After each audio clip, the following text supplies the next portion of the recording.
Le général de Gaulle est le dernier président de la République à avoir travaillé dans l'intérêt de la France et des Français. Et les 7 autres, je vais te montrer pour qui il travaille vraiment. Pour le début de cette série, on va revenir un peu en arrière, juste après la Seconde Guerre mondiale. L'or de la France est entreposé à New York à la Réserve fédérale américaine. Officiellement, c'est pour avoir plus de sécurité, mais dans les faits, ce système permet aux Américains d'imprimer des dollars sans avoir la quantité d'or nécessaire pour les couvrir.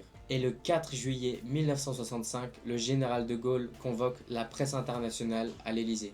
Dans cette conférence de presse, il explique que les États-Unis peuvent s'endetter gratuitement en faisant endosser le poids de cette dette aux autres pays qui utilisent majoritairement le dollar. Et il annonce qu'il va échanger les dollars français contre de l'or physique. Il envoie la marine nationale pour traverser l'Atlantique et ramener 150 millions de dollars en or, ce qui équivaut aujourd'hui à plus de 14 milliards de dollars. Suite à ça, la pression diplomatique est immédiate. Et quelques années plus tard, mai 68 éclate. Et des archives déclassifiées montrent que la CIA avait pour instruction de faire tomber De Gaulle. Est-ce que la CIA a provoqué mai 68 ? Selon la version officielle, ils n'en sont pas la cause, mais ce qui est sûr, c'est qu'ils ont jeté de l'huile sur le feu. Suite à ça, De Gaulle démissionne un an plus tard, et le 15 août 1971, le président Nixon met fin à la convertibilité du dollar en or et donne raison au général de Gaulle. Depuis cette date, aucune monnaie au monde n'est garantie par quoi que ce soit. On peut en créer presque à l'infini et donc leur valeur diminue d'année en année. Et imagine-toi tout le mal que s'est donné le général de Gaulle pour rapatrier l'or des Français. Et 40 ans plus tard, Jacques Chirac et Nicolas Sarkozy décident de faire l'inverse et de vendre 600 tonnes d'or aux banques privées, et ça juste avant que les prix de l'or explosent. Comme toujours, l'État vend ses actifs et il s'endette, les banques encaissent et les Français payent. Le système est pourri et malheureusement on ne pourra pas le changer. Mais si tu veux apprendre comment l'utiliser à ton avantage, abonne-toi. Dans la prochaine vidéo, on va parler du président Pompidou, l'homme qui venait de chez Rothschild et qui a donné le pouvoir aux banques privées.